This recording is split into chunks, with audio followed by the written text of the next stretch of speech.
If there really are islands meriting the description of paradise on earth, they must be the Fiji Islands. And Suva, the capital, welcomes the tourists who come in growing numbers in search of peaceful relaxation away from it all. Now the city was completing its preparations for the visit of Her Majesty and the Duke of Edinburgh. And not only Suva itself, but the outlying villages were thinking of nothing else. In Tamavua, the chieftain's wife completed her hairdo. No perm required. The village was soon deserted as the people made their way to Suva to welcome their queen. The royal arrival had been delayed by bad flying conditions for nearly 24 hours, which gave added zest to the loyal welcome.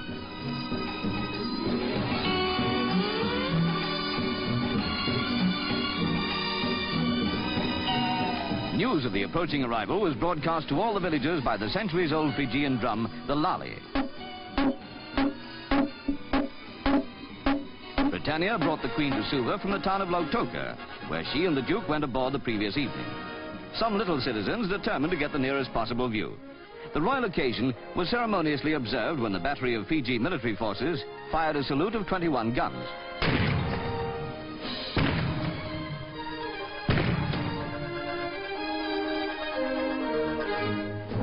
The governor, Sir Kenneth Maddox, and Lady Maddox were there to receive the Queen and Prince Philip.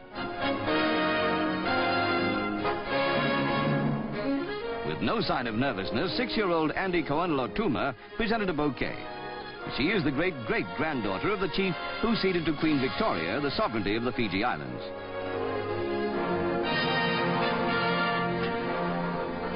Little Andy has her full share of the natural dignity of the Fijian people, completely at her ease as she retreated backwards in a way any courtier of olden times might have envied.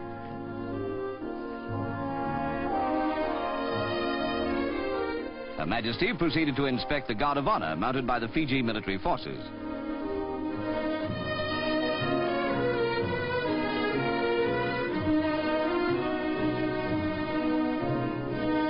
When the formalities were completed, the Queen and Duke left King's Wharf and drove through the city on the way to Albert Park. Awaiting them there, patiently, despite the great heat, were 14,000 children. For in Suva, as always on her tours, the Queen likes to see and be seen by the new generation of her subjects.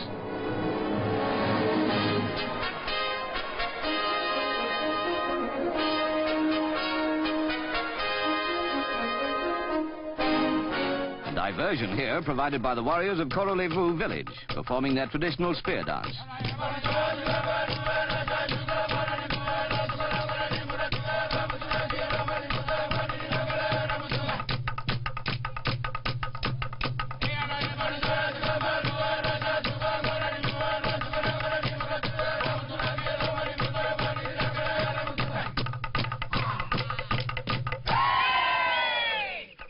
A beautiful setting for the special Fijian ceremonies of welcome was Government House.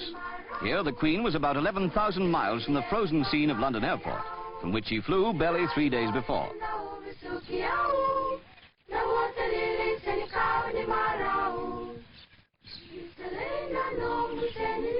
Like all the peoples of the Pacific Islands, the Fijians attach great importance to the observance of the traditional forms of welcome. Today, they were greeting the most honored of all visitors, the Queen and her husband. First, the angawanga. It goes back to the time when all who wished to land came by canoe, and Fijian women used to wade out and lay a tamboa, a whale's tooth, on the bow.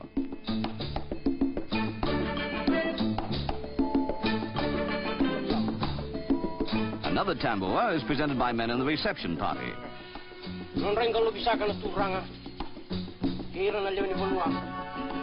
Now the presentation of mats woven in the many styles traditional to various parts of the islands.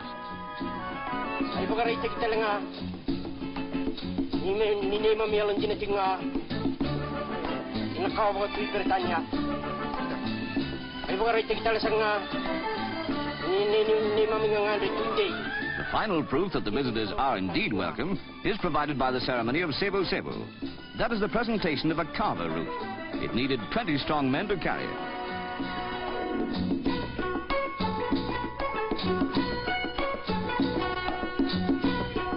From this root is prepared the drink known as kava, a brew reputed to make strong men turn pale till they get used to it.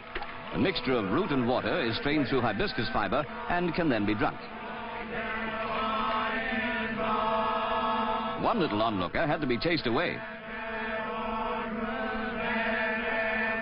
The kava was now ready to be served in a coconut shell. This might be a trying moment for any visitor, but as this was not Her Majesty's first visit to the Fiji Islands, she knew what to expect. Kava has been described as looking like muddy water and tasting like it. That is to the beginner. The Queen had no qualms.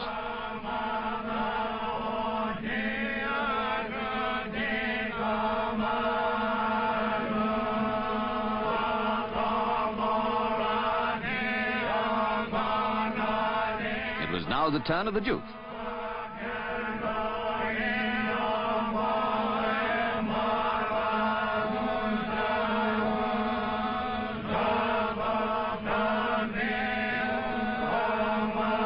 To a Navy man, nothing at all.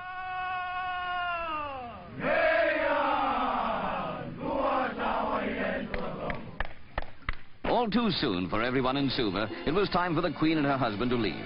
Very pleasant must have been the memories of that brief visit.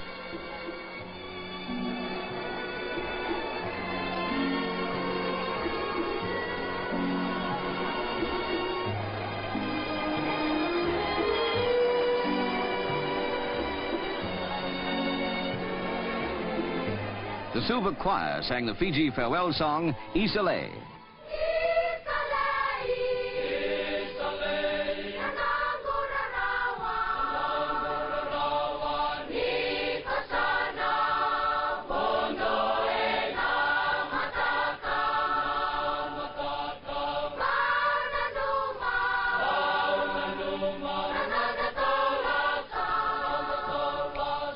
Sir Kenneth Maddox and his wife waved goodbye. Although the program at Fiji was delayed by nearly 24 hours, it was completely carried out to the great joy of all. For the people Her Majesty was now leaving are second to none in their loyalty to the Crown. As Britannia sailed to New Zealand, the Fijians resumed their tranquil existence. How inviting those islands seemed to be.